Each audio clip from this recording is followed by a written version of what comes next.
So next bait I'm going to talk about is a jerk bait. One of my favorite jerk baits is the X-Wrap. And again, this is made by Rapala. And I can tell you, I just got back, look at that, I just barely put it in the water. Don't you wish fishing was like that all the time? We had to work for them a little bit, but fishing's getting really good right now. Here we are at the, mid-March and the water's warming up. We had 61-degree water temperatures at Canyon and Saguaro. The fish are getting active. And one bait that I really like to use during this time of year is a jerk bait. This is the Rapala X-Wrap, and basically we're imitating an injured bait fish, all right? So those bigger fish, when they see those little 1-inch shad, a lot of times they'll have to expend a lot more energy chasing that bait down than it gets out of actually eating it. So an injured bait fish is an easy meal to the fish, very appealing to the fish because that fish knows that it's not going to have to work real hard to eat it. So the way I like to fish a jerkbait, and this really worked, I caught fish at Canyon and Saguaro. I had one over 5 pounds and several 3-pound fish on this bait. And the way I like to fish it is just a rip, rip, pause. Rip, rip, pause, just like that. All right? And I had to cut the hooks off so the balance is a little off on this bait. But basically, it's supposed to suspend and sit dead still. And that's a lot of times where you get those bites, is when it's sitting dead still. So what I like to do is when I rip it, I'll give that rip, rip, pause, rip, rip. And when I'm paused, I'm looking at my line. I'm looking at my line that's just laying there free. A lot of times I'll watch that line just tighten up, then I set the hook and bring them in.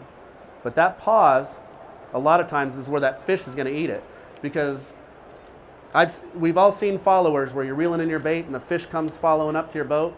A lot of times those fish will just be right behind the bait following it. And they got to put on, once you pause it and let that bait sit there and that fish is following it, it's going to have to put on the brakes. It's got two choices. It's either got to put on the brakes or eat it.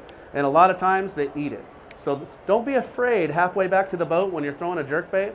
As I'm ripping it back, once I get about halfway back to the boat, I'll give it a 10, 15 second pause. And I visualize a fish right there just looking at it. A lot of times they'll swim right up to it and they'll nose right up to it. And then you give it that next rip, that's when they're going to grab it. So it's a great bait to cover water. What I like to do is just run down the bank, rip, rip, pause, rip, rip, pause. And that's really what worked for us at Canyon and Saguaro these last few days, is just covering water, looking for the active fish, looking for the fish that are ready to bite.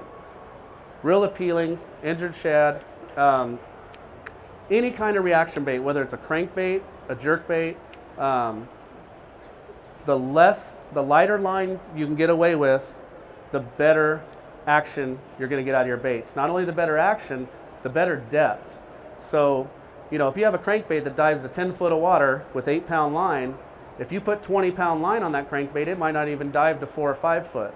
So the lighter line you can get away with, the better. So with that being said, with the X-Wrap, I like to use anywhere from 8 to 10-pound line. That seems to give it a real good action, and I catch a lot of fish with it. So tons of jerkbaits out there in the market. I also use a lot of Lucky Craft, the Pointer series jerkbaits. Those are awesome jerkbaits as well. Just if you have a boat, get on the trolling motor and just start covering water and cast it towards the bank and rip it back to the boat. I've caught fish on flat banks, steep banks, points. Just throw it. Look for targets. If there's a boulder pile, perfect. A lot of times those fish will tuck right behind those boulders, and if you throw that jerkbait by it, they'll fly out and eat it. Because fish are always looking for ambush points. And just like these boulders down here, there's, if a fish can tuck down behind that boulder and hide and feel hidden, once that bait swims by, he can come out and grab it. So rip baits are awesome. They're catching fish right now. If you don't have any, I highly recommend you try them. They're a lot of fun. That's the hard jerkbait that I like to use. I want to show you the soft jerkbait now.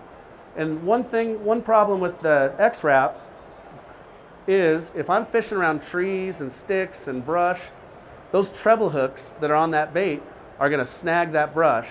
So I still like to throw a jerkbait around that stuff.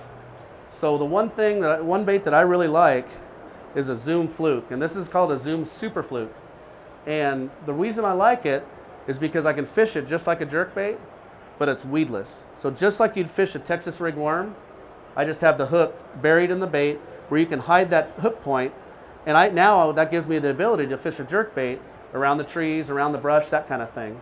So let me show you how this looks in the water. Again, just like the hard jerkbait, we're imitating an injured shad, and this is a really an appealing, easy bait for the fish to get. So I just give little short twitches, let it sink down, twitch, twitch. And I don't have any weight on this bait at all. This is just a, basically a hunk of plastic. But it has a real erratic movement, and it takes just real short twitches on the rod to really give it that erratic movement. The other thing I like about it is it sinks.